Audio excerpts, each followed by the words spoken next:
स्वप्न होते हैं और कौन सा स्वप्न सिद्ध होता है, कौन सा स्वप्न सही होता है और स्वप्न को किसको बताना चाहिए और किस मुहूर्त का स्वप्न कैसा सिद्ध होता। उसी तरह ब्रह्म विवर्त पुराण के अंतर्गत श्री कृष्ण जन्म खंड के अंतर्गत 77वें अध्याय में 32वें नंबर श्लोक पर लिख दिया श्री वेदव्यास जी महाराज कि अगर तुम सोए और सोते से ही अगर स्वप्न आ गया वो स्वप्न मान्य नहीं। रात्रि को सोए, रात के समय मध्याह्न में स्वप्न आ गया मान्य होगा, पर वो तुम्हें याद नहीं है, स्मरण नहीं है तब।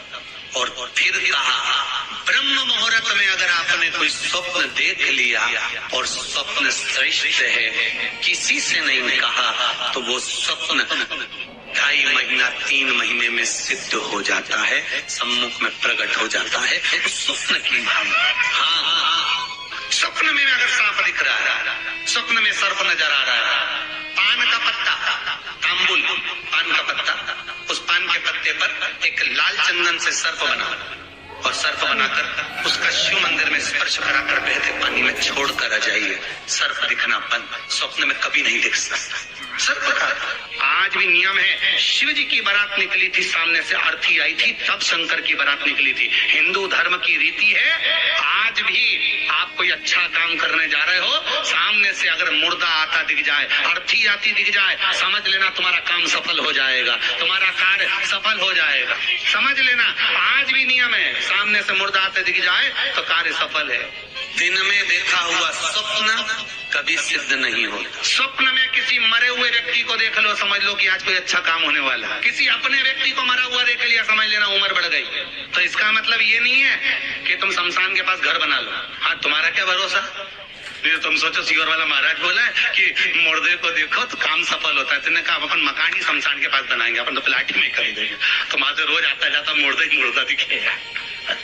इनका क्या भरोसा। किसी एक भक्त ने एक प्रश्न लिखकर भेजा था कि हमारे स्वप्न में शंकर जी का शिवलिंग दिखता है तो कैसा होता। हमने कहा इतनी सी बात के लिए तो आपको प्रश्न करने की जरूरत ही नहीं, पुराण को देख लीजिए, ब्रह्मवेत्ता पुराण उठाइए और उसका श्री कृष्ण जन्म खंड निकाल लीजिए, उसका 77वां अध्याय निकाल लीजिए, 77वें अध्याय का 32वां श्लोक निकाल लीजिए। ब्रह्म मुहूर्त में तुमने देखा, सुबह का समय, तुम्हारी बुद्धि में, तुम्हारे विवेक में अगर शिवलिंग का दर्शन हो गया है।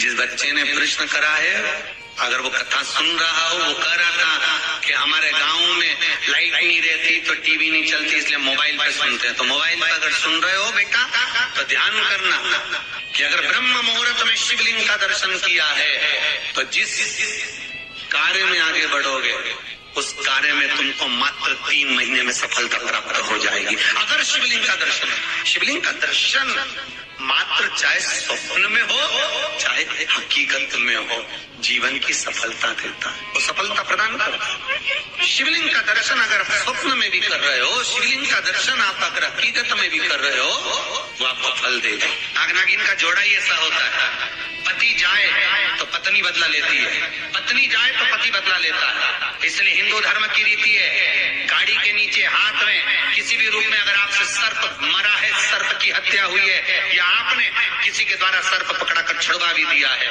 तो निवेदन रहता है चांदी का एक नाग नागिन छोटा सा बनाकर, छोटा सा उसको शक्कर के कलश में रखकर बांध कर शिव मंदिर में रखकर आ जाइए, उसको दे दो शिव बाबा को कि अब हमारी तरफ से हमने हाजिरी लगा दी, हमसे दुख, हमसे गलती हुई, हम क्षमा चाहते हैं। गलती मनुष्य से होती है, मानव से होती है, हो गई गलती, अब आपको साथ रखिए। याद रखिए, जिनको स्वप्न में सांप दिखते हो, सर्प नजर आते हो, या घर के बाहर या घर के अंदर बार बार सांप आते हो, तो भगवान शंकर की 5 लड़कियों का नाम लेकर पान के पत्ते पर चंदन से 5 सांप बनाकर शंकर भगवान को छुलाकर जिसको स्वप्न दिखते हैं उसके ऊपर से 21 बार उसार कर बहते हुए पानी में डाल दीजिए। स्वप्न में कभी सांप नहीं नजर आएंगे।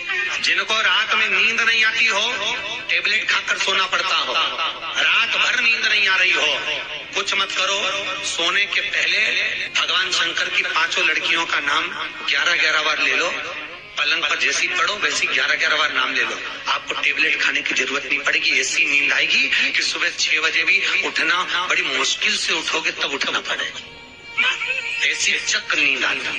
घर में सर्प आ रहा है, आस्तिक मुनि का स्मरण करिए। 5 लौंग, एक नाग नागिन का जोड़ा, छोटा सा, किसी भी स्थान पर ईशान कोण के अंतर्गत उसको थोड़ा सा खड्डा खोदकर 5 लौंग के साथ नाग नागिन के जोड़े को दबा दीजिए, मिट्टी पर डाल दीजिए।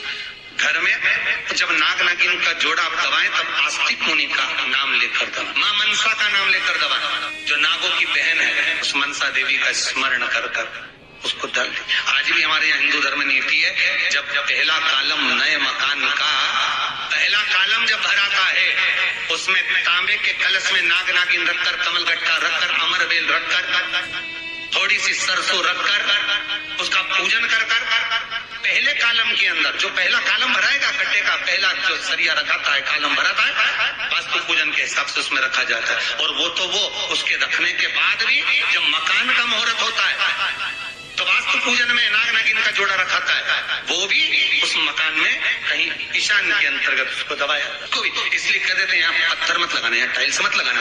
पंडित जी से पूछोगे तो ब्राह्मण बता देगा ये जगह पर टाइल्स ना लगाइए, इस जगह पर पत्थर ना लगाइए, यहाँ पर वो गोला रखा जाएगा, यहाँ पर वो नाग नागिन का जोड़ा रखाएगा। वास्तु पूजन के बाद 4 लोहे की कील, नागफणी की, वास्तु पूजन में चारों मकान में चारों तरफ लगाई जाती है। क्यों लगाते हैं?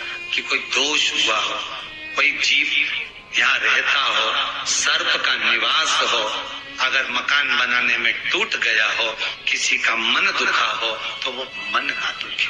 क्षमा याचना, परम आभूषण है, क्षमा मांग लेना, परम आभूषण। गलती करो तो क्षमा मांगने में देरी ना कर, हो गई गलती हो, क्षमा है, हम क्षमा मांगो। हे शंकर, हे शंभु, हे त्रिकालदर्शी, हे कैलाशी, हे अविनाशी, क्षमा करो, गलती तेरा ही